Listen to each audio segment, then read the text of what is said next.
application of formulae, what we have learned in the last video. Let us proceed towards the questions, towards the examples, and towards all of your doubts of the second exercise of AP.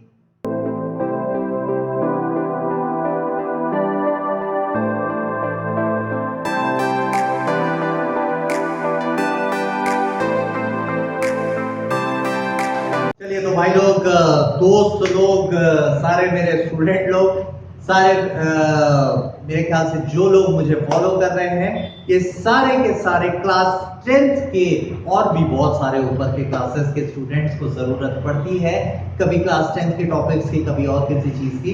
तो मेरे ख्याल से सारे लोगों ने अभी तक का एपी मैं जो पढ़ाना शुरू किया उसके जितने भी बेसिक्स है वो आप लोगों को मिल चुके हैं, आप लोगों के लिए कंप्लीट हो चुके हैं, क्लियर हो चुके हैं।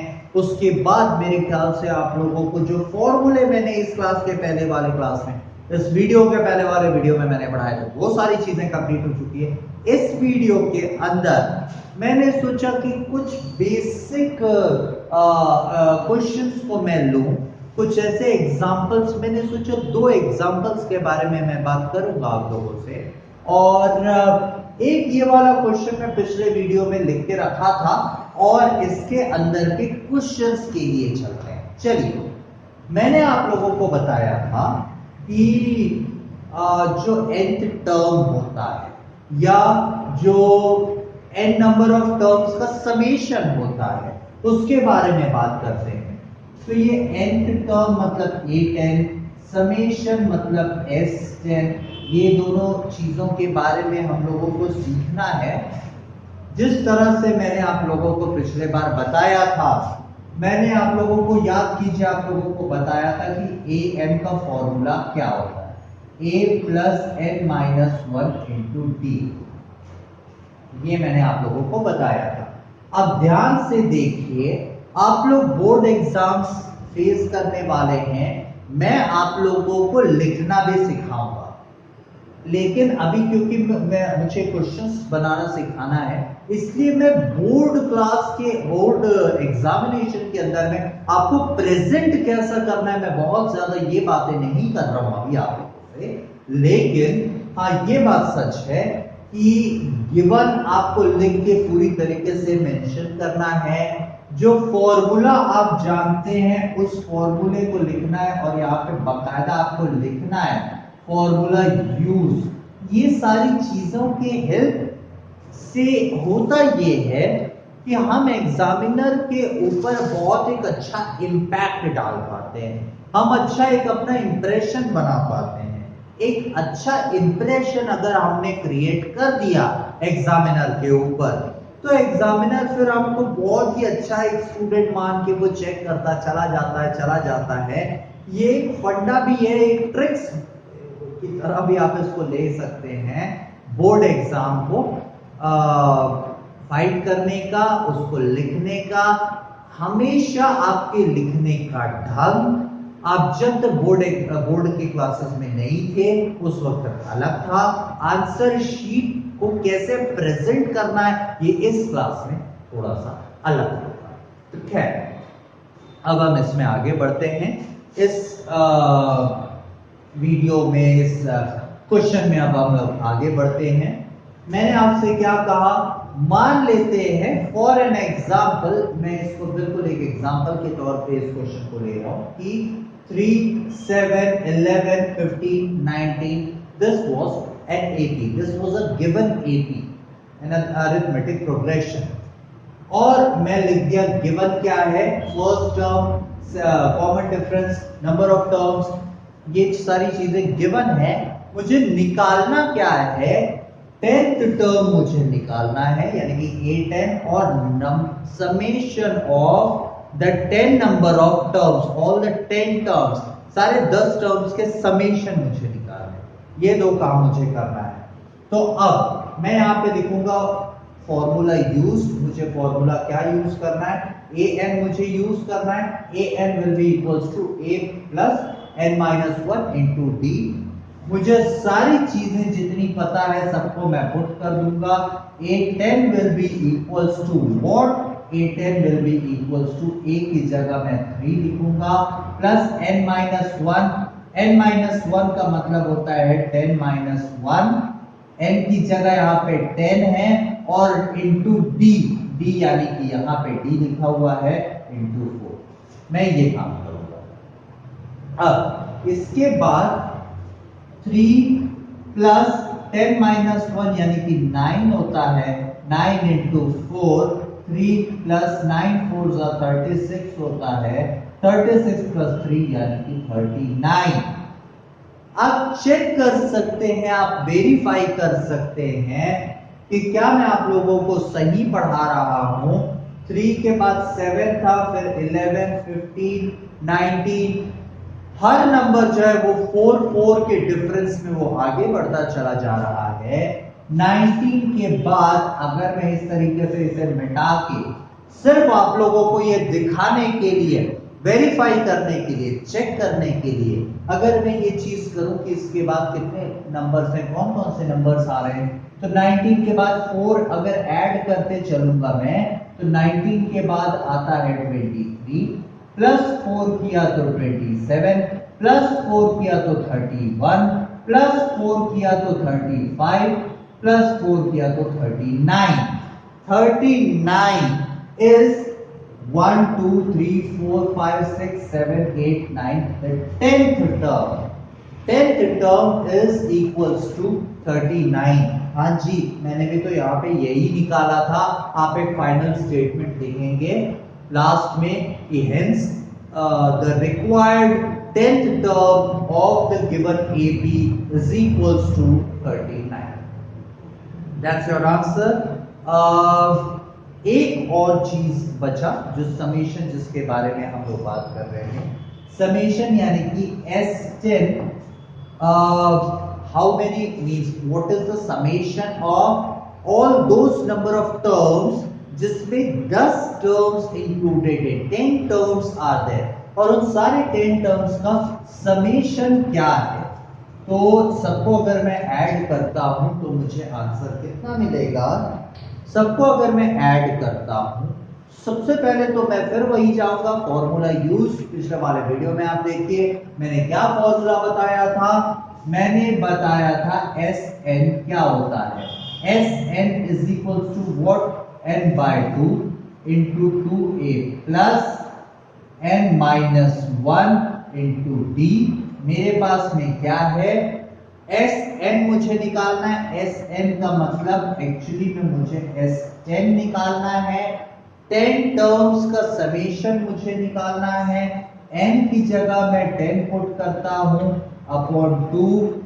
इसके आगे 2a है, 2 इंटू 3 प्लस n माइनस 1 यानी कि n की जगह मैंने 10 पुट किया, 10 माइनस 1 इंटू d, d की जगह मैंने 4 पुट किया। जो भी मुझे गिवन था वो मैंने यहाँ पर पुट किया। पुट करने के बाद अब मैं देखने जाऊंगा तो 10 अपॉन 2 इक्वल्स टू 5 होता है, 2 3 6 होता है, प्लस 10 माइनस 1 यानी कि 9, 9 4 36। ठीक है, 36 प्लस 6 becomes 42। 42 इंटू 5, बाहर में 5 लिखा हुआ है, 5 इंटू 42 मेरे ख्याल से 210 होता है। This is the summation of first 10 terms of the given A। मेरे ख्याल से ये चीज आप समझ गए। सबसे पहली चीज जो मैंने बताई आप लोगों को कि यूज करना An और Sn को यूज करना, इस फॉर्मूले को यूज करना, यह आप लोगों को आ गया। बिल्कुल सिंपल क्वेश्चन से मैंने आप लोगों को समझाने की कोशिश की, शुरुआत करने की कोशिश की।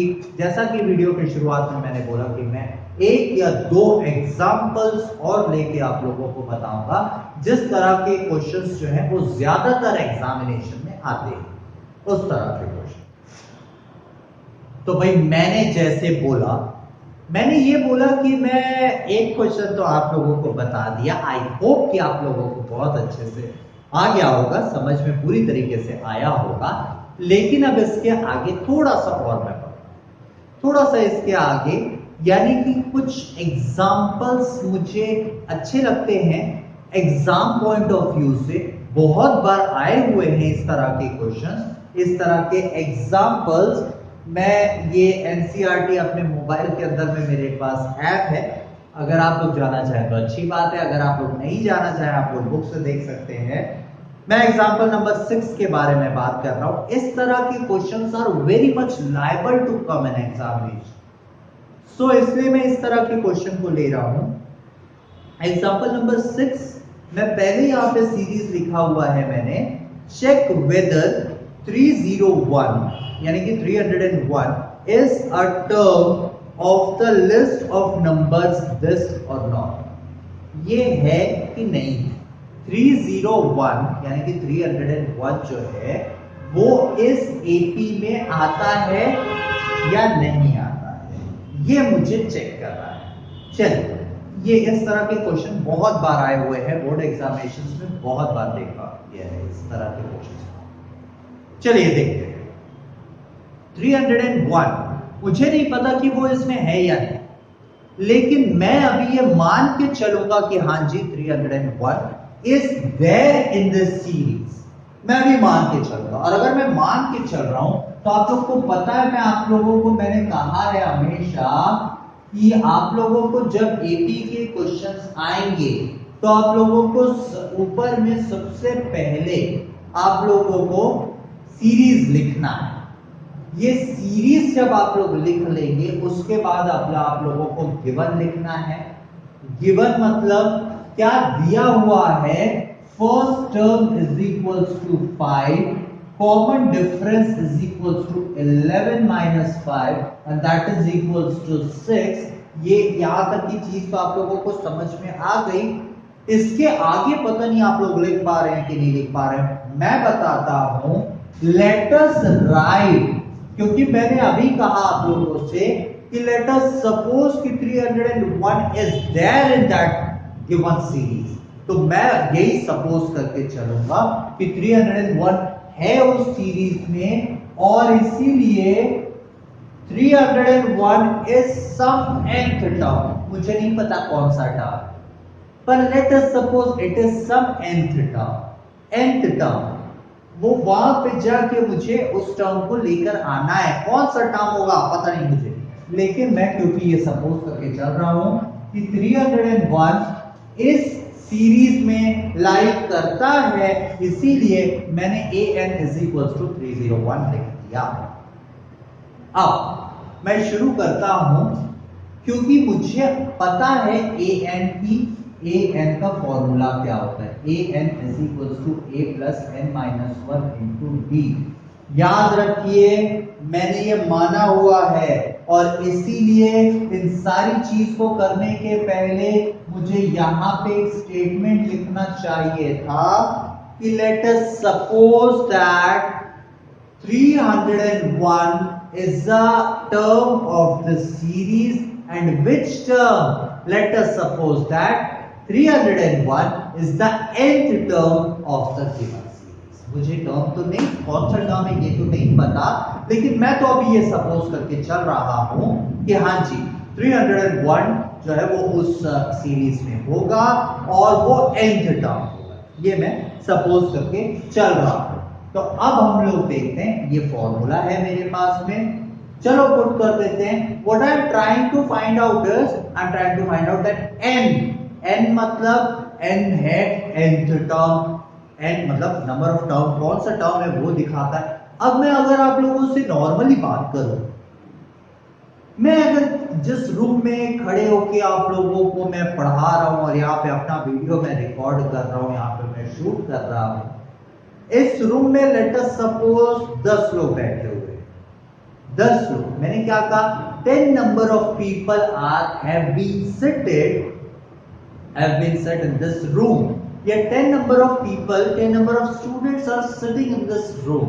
That means n, obvious सी बात है, नंबर में गिनता कैसे हूं किसी को 1 2 3 4, उसी तरह से तो मैं टर्म्स को भी गिनने वाला हूं। 1 2 3 4 5 6 7 8 9 10 11 12, यानी कि I am talking about the integers. n should be N integer, और इंटीजर का मतलब आप लोग बचपन से पढ़ते आ रहे हैं, इंटीजर का मतलब होता है the complete number. The complete number is the integer. So जब मैं अगर इसके अंदर आता हूं और मैं ये सारी चीजें सपोज करके चलता हूं, चलिए देखिए फिर क्या होगा कि an की वैल्यू है 301 इज इक्वल्स टू a की वैल्यू है 5 प्लस n तो मुझे निकालना है, मुझे नहीं पता, n माइनस 1 इंटू b की जो वैल्यू है दैट इज इक्वल्स टू 6। तो अब 301, 5 वहां पे प्लस हो रहा था, यहां आ जाएगा तो 301 minus 5 becomes 296 equals to n minus 1 into 6। ये आ गया समझ में आप लोगों को। 6 जो है वो इधर आएगा, n minus 1 equals to 296 upon 6 becomes मेरे ख्याल से 2 से डिवाइड हो रहा है, 2 3 6, 2 1 2, 2 4 8, बचा 1, 2 8 16। ये 3 से डिवाइड नहीं हो रहा, और फाइनली n की वैल्यू मैं निकालने जाऊं तो 148 अपॉन 3 है, माइनस 1 उधर जाएगा तो प्लस हो जाएगा, 3 ऊपर जाएगा, मैं एलसीएम लूंगा, 148 प्लस 3 151 होता है, 151 अपॉन 3, ये 3 से डिवाइड नहीं होता, यानी कि n is not an integer, ये फ्रैक्शन में आ रहा है, इंटीजर में नहीं आ रहा है। ये सबसे बड़ा प्रॉब्लम मुझे फेस करना पड़ रहा है यहाँ पे। That means n is equals to 151 upon 3।